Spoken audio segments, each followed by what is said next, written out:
मेरा 16 का डोला 46 की ছাতি। সিংঘম রিটার্ন সিনেমার অজয় দেবগান ছিলেন যে সিনেমায়, সেখানে হানি সিং একটি গান ছিল, এই 16 का डोला 46 की ছাতি, আটা মাঝি সাটাকলি। ওই একই রকম দৃশ্য কিন্তু এদিন দেখা গেল মোহনবাগানের অনুশীলনে।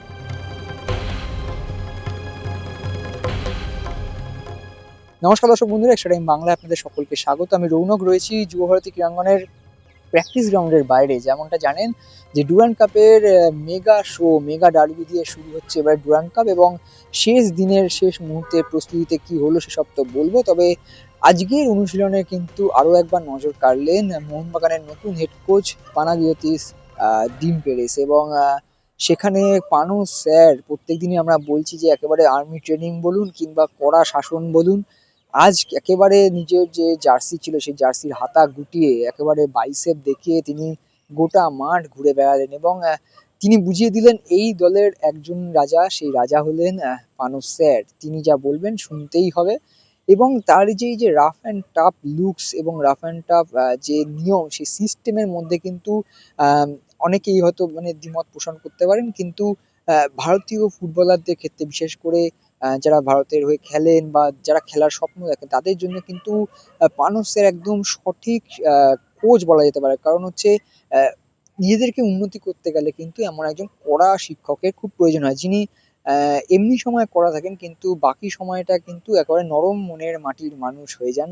সেরকমই অনেকটা হচ্ছেন এই পানস স্যার, এবং একেবারে বলা যেতে পারে যে কিলার লুক, সে কিলার লুকে কিন্তু তিনি পুরো মাঠ প্রত্যেক দিন দেখছেন। এবং আমরা আগেও বলেছি দর্শক বন্ধুরা যে এর আগে যত কোচ দেখেছি আমরা, তারা দেখেছি যে পুরোটা সহকারী কোচকে বলে দেন, তারপর সহকারী কোচই ঠিক করে দেন যে কে কি করবে না করবে, এবং বাকিরা অবজার্ভ করতেন, হেড কোচ অবজার্ভ করতেন। কিন্তু এই কোচকে দেখা যাচ্ছে একেবারে অন্যরকম ভূমিকায়, যিনি একেবারে প্র্যাকটিসের শুরু থেকে শেষ পর্যন্ত দলের প্রত্যেকটি ফুটবলারের সঙ্গে কথা বলছেন, বকাঝকা দিচ্ছেন, শাস্তিও দিচ্ছেন এক প্রকার বলা যেতে পারে, এবং সেটা কিন্তু আদতে ফুটবলারদের ভালোর জন্যই করা। এবং প্রত্যেক দিনের মতো এদিনও কিন্তু, বিশেষ করে আজকে যেটা দেখা গেল, তিনি কিন্তু এমন নয় যে শুধু অ্যাটাকারদের নিয়ে বা ডিফেন্ডারদের নিয়ে ভাবছেন। তিনি প্রথমেই গোল রক্ষকদের কাছে গেলেন, যেখানে বিশাল কাইতরা ছিলেন, সেখানে কিছু বোঝালেন।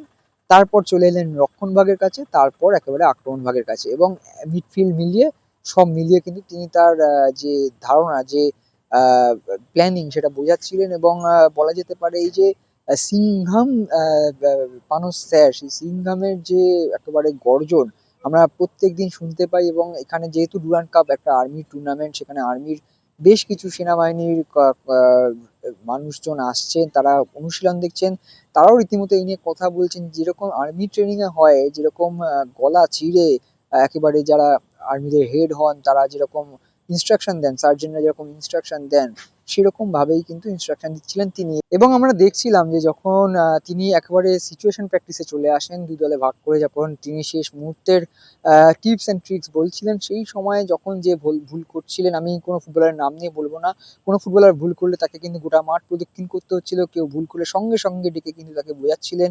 এবং তার সঙ্গে একটা বিষয় মাথায় রাখতে হবে যে একমাত্র বিদেশি ডেজান ড্রাজিক, তাকেও কিন্তু প্রতি মুহূর্তে বোঝাচ্ছিলেন যে তার ভূমিকাটা কি হবে যদি তাকে খেলাতে হয়, এবং তার পাশাপাশি ডিফেন্ডাররা কি করবেন, অ্যাটাকাররা কি করবেন, সব কিছু কিন্তু বলে দিচ্ছিলেন এই সিংঘাম পানো স্যার। এবং সত্যি সিংঘাম নাম দেবার শুধু নয়, তার কর্মকাণ্ড কিন্তু সেরকমই, মানে যেরকম রাফ অ্যান্ড টাফ, মানে যার এক কথায় সবাই একদম চুপ করে যাবেন, যার কথা মেনে সবাই চলবেন, সেই দৃশ্যই কিন্তু দেখালে। এবং এটা মাথায় রাখতে হবে যে পানাগিয়োতিস দিম পেরিসের কিন্তু এটাই প্রথম ডার্বি, এবং মোহনবাগান কোচ হিসেবেও প্রথম ম্যাচ, সেখানে হাবাসের মতো একজন দক্ষ, অভিজ্ঞ এবং সফল একজন কোচের বিরুদ্ধে কিন্তু প্রথম ম্যাচ। অবশ্যই কিন্তু তার ভিতর ভিতরে একটা চিন্তা বা চাপ তো থাকবেই, সেটা কিভাবে কাটাবেন সেটাই কিন্তু কাটানোর জন্য এইসব আহ, সিদ্ধান্ত তার। এবং যদি বলা যায় যে তিনি কিন্তু সবাইকেই কিন্তু একই রকম ভাবেই ইনস্ট্রাকশন দিচ্ছেন। এমনকি যখন অনুশীলনে আমাদের 15 মিনিট রেকর্ড করতে দেন, তখনও তিনি এসে আমাদের রিকোয়েস্ট করে গেলেন, রিকোয়েস্টই বলা চলে, তিনি একটু দূরে সরে দাঁড়াতে বললেন, কারণ তার যে ড্রিলস গোটা মাঠ জুড়ে হয়, সেটা কিন্তু যেখানে আমাদের দাঁড়ানোর জায়গা সেখানেও কিন্তু এক রকমের ড্রিলস ছিল, সে কারণে সবাইকে দূরে সরিয়ে রাখছেন। কিন্তু এখন যদি আমরা একটু আলোচনায় আসি, সেক্ষেত্রে বলা যেতে পারে যে মোহনবাগানের এই যে হেড কোচ তিনি কিন্তু বরাবরই মানে দীর্ঘমেয়াদী পরিকল্পনা করেন এবং যুব ফুটবলারদের নিয়ে কাজ করেন। এখানেও তাই দেখা গেল যেখানে স্টার প্লেয়াররা রয়েছেন সেখানে ইয়ং ফুটবলারদের সঙ্গেও কথা বলছেন, বোঝাচ্ছেন কি করতে হবে না করতে হবে এবং প্ল্যানিং তিনি কিন্তু রেডি রাখছেন। তিনি কথা বলছিলেন যিনি মেডিকেল টিম রয়েছেন যারা তাদের সঙ্গে কথা বলছেন, সহকারী কোচের সঙ্গে দীর্ঘক্ষণ কথা বললেন এবং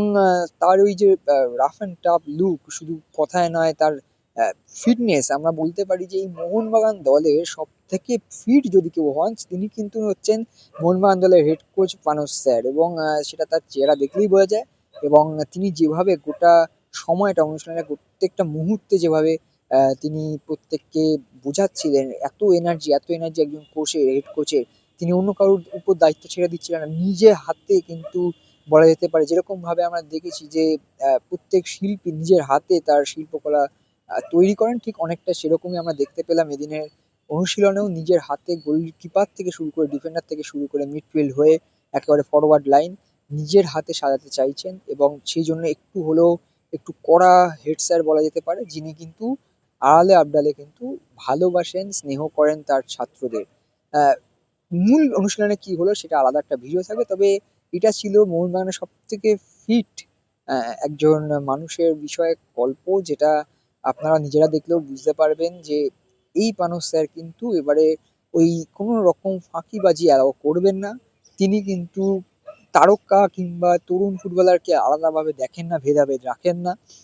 তার দলের প্রত্যেক ছাত্রই সমান এবং একজন হেড স্যার যেরকম প্রত্যেক ছাত্রকে গুরুত্ব দিয়ে শোনেন, গুরুত্ব দিয়ে বোঝান, ঠিক একই দৃশ্য দেখা যাচ্ছে মোহনবাগানের অনুষ্ঠানে এবং ডুরান্ড কাপের ডার্বির আগে কিন্তু এই দৃশ্য কিছুটা হলেও স্বস্তি যোগাবে মোহনবাগান সমর্থকদের, কারণ যারা অনেক দিন ধরে অভিযোগ জানাচ্ছিলেন যে মোহনবাগানে যে অনুশীলন হচ্ছে বা যাই হচ্ছে না কেন সেখানে কোথাও গিয়ে একটা ফাঁকিবাজির জায়গা বা সিরিয়াসনেস নিয়ে একটা প্রশ্ন ওঠে, সেখানে কিন্তু এবারে সিরিয়াসনেসের কোনো প্রশ্ন জায়গায় রাখছেন না কোচ। তিনি প্রথম দিনের প্রথম মিনিট থেকে এখনো পর্যন্ত বেশ সিরিয়াস। তিনি জানেন যে তার ভূমিকাটা কতটা গুরুত্বপূর্ণ, তিনি জানেন যে অতীতে যারা কোচ ছিলেন তারা সবাই সাকসেস পেয়েছেন, সেখানে ডুরান্ড কাপ, আইএসএল এইসব বড় বড় টুর্নামেন্ট জিততে গেলে তাকে একটু করা হতেই হবে।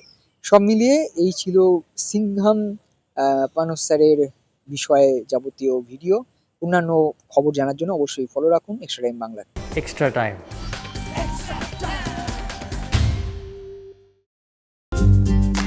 লেটেস্ট নিউজ আর এক্সক্লুসিভ ভিডিওর সঙ্গে আপডেট থাকতে এখনই সাবস্ক্রাইব করুন আমাদের ইউটিউব চ্যানেল। বেল আইকনে ক্লিক করতে ভুলবেন না যেন।